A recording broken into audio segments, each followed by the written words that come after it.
Hello friends, आज की कहानी है पंछी बोला चार पहर। पुराने समय की बात है। एक राजा था। वह बहुत समझदार था और हर नई बात को जानने को इच्छुक रहता था। उसके महल के आंगन में एक बकोली का पेड़ था। रात को रोज नियम से एक पक्षी उस पेड़ पर आकर बैठता और रात को चारों पहरों के लिए अलग अलग चार तरह की बातें कहा करता। पहले पहर में कहता, किसमुख दूध पिलाऊं, किसमुख दूध पिलाऊं। दूसरा पहर लगते बोलता, ऐसा कहूँ न दीख, ऐसा कहूँ न दीख। जब तीसरा पहर आता तो कहने लगता, अब हम करबू का, अब हम करबू का। जब चौथा पहर शुरू होता तो वह कहता, सब बम्मन मर जाएं, सब बम्मन मर जाएं। राजा रोज रात को जागकर पक्षी के मुख से चारों पहरों की चार अलग अलग बातें सुनता।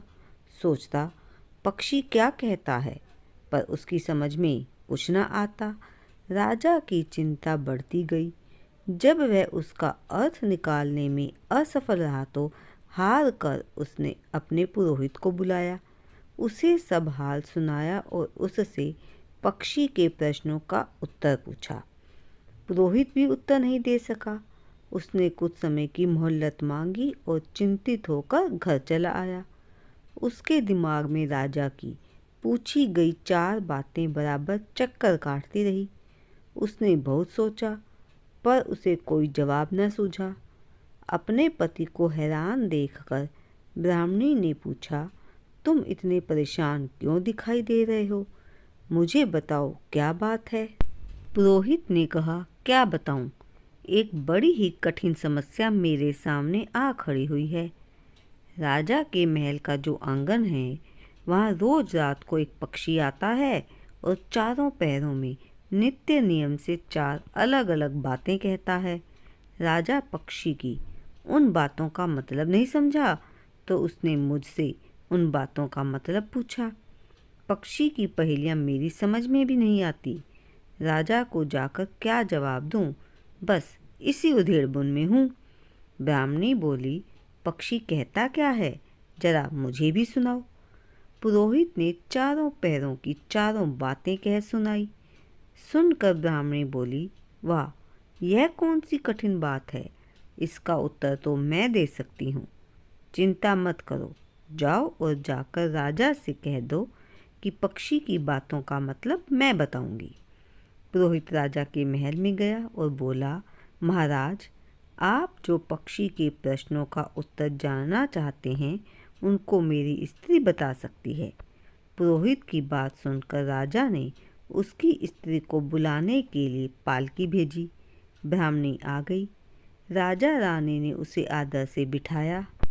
रात हुई तो पहले पक्षी पैर बोला, किसमुख दूध पिलाऊं, किसमुख दूध पिलाऊं।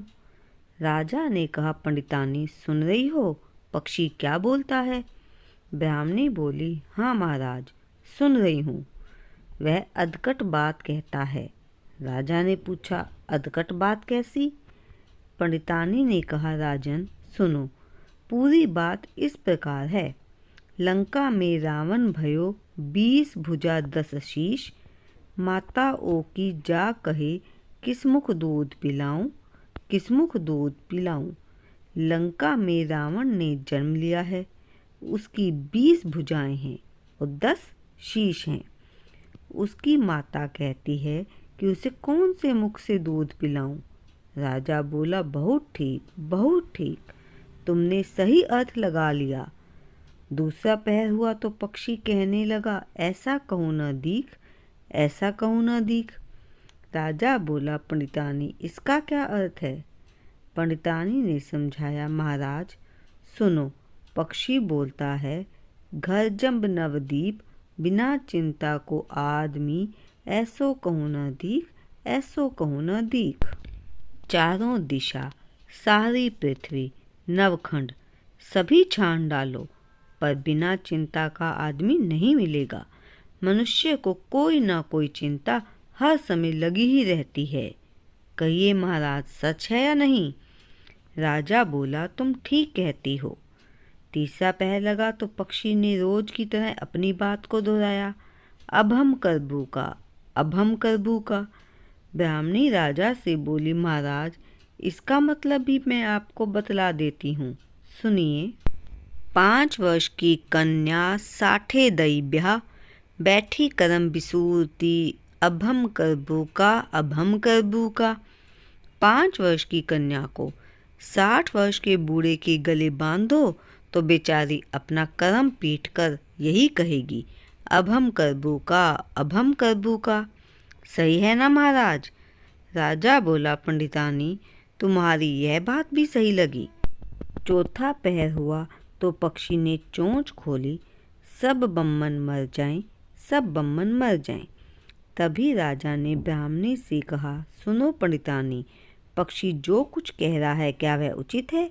ब्राह्मणी मुस्काई और कहने लगी, महाराज मैंने पहले ही कहा है कि पक्षी अधकट बात कहता है। वह तो ऐसे सब ब्राह्मणों के मरने की बात कहता है। विश्वासंगत जो करे, सुरा मांस जो खाए, बिना सपरे भोजन करे, वह सब बम्मन मर जाएं, वह सब बम्मन मर जाएं। जो ब्राह्मण वेश्या की संगति करते हैं, सुरा और मांस का सेवन करते हैं और बिना स्नान किए भोजन करते हैं, ऐसे सब ब्राह्मणों का मर जाना ही उचित है। अब बोलिए, पक्षी का कहना ठीक है या नहीं? राजा ने कहा, तुम्हारी चारों बातें 52 तोला पावरती ठीक लगी, तुम्हारी बुद्धि धन्य है। राजा रानी ने उसको बढ़िया कपड़े और गहने देकर मान सम्मान के साथ विदा किया। अब पुरोहित का आदर भी राज दरबार में पहले से अधिक बढ़ गया।